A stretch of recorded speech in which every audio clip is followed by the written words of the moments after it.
Hello, Amber. How are you Hi, today? I'm good. How are you? Great. I'm even more great because I absolutely adored this whole series. I Oh, watched the goody. whole thing. It's so fabulous. And you are so good in this. I have to ask, I can't even imagine that it was not a joy to go to work every single day. It was fantastic. It was a master class every day. Just coming in with all of these seasoned actors, which I call vets, because they are vets in this game. They've been acting longer than I've been alive.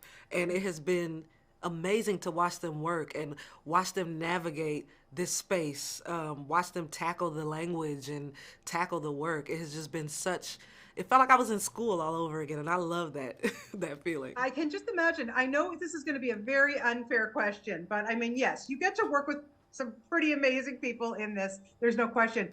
Who were you maybe most surprised or most excited to have scenes opposite? I mean, Laura Dern and you. I mean, you do. I mean, wow. I don't even know what else to say.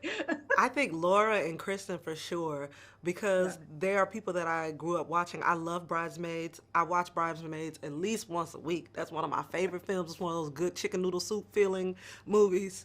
for So to sure. be on set with Kristen and to actually watch her work and use her comedic skills live and in person, it is she is fabulous and Yeah. effortlessly funny.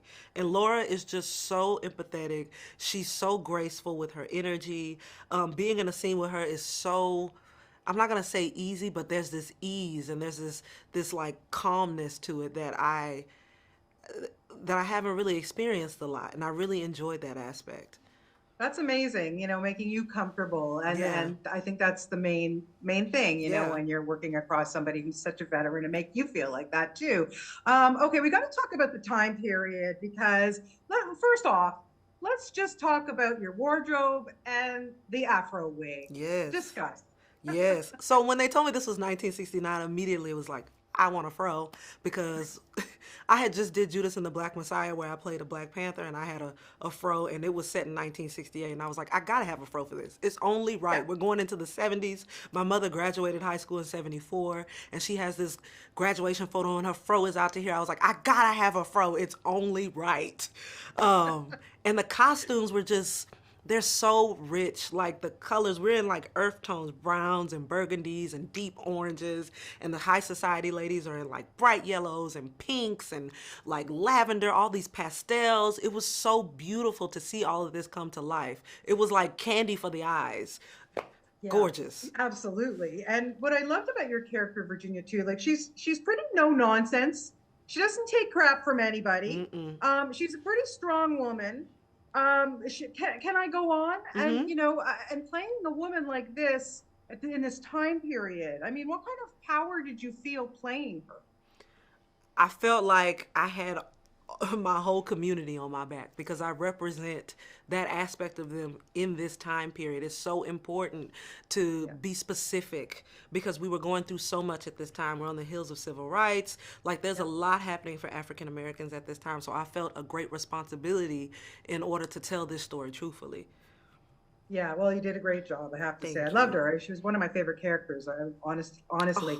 Oh, Okay, so the premise of this obviously is Kristen's character. She wants to get into high society. She wants to break in and be with these snobby women. I'm telling you, not this is something that would never appeal to me in real life.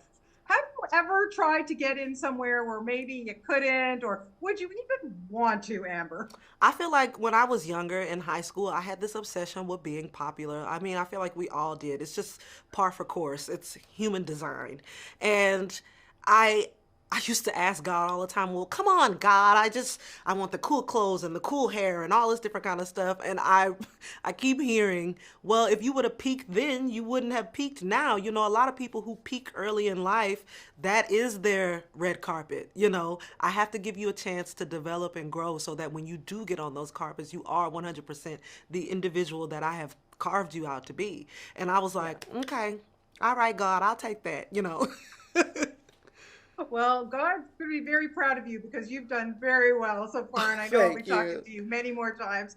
Thank you so much for your time today, Amber. You're so, so good in this series. I Thank you really, so really much. appreciate your time. Thank you. Thank you. Bye. Perfect. Bye bye.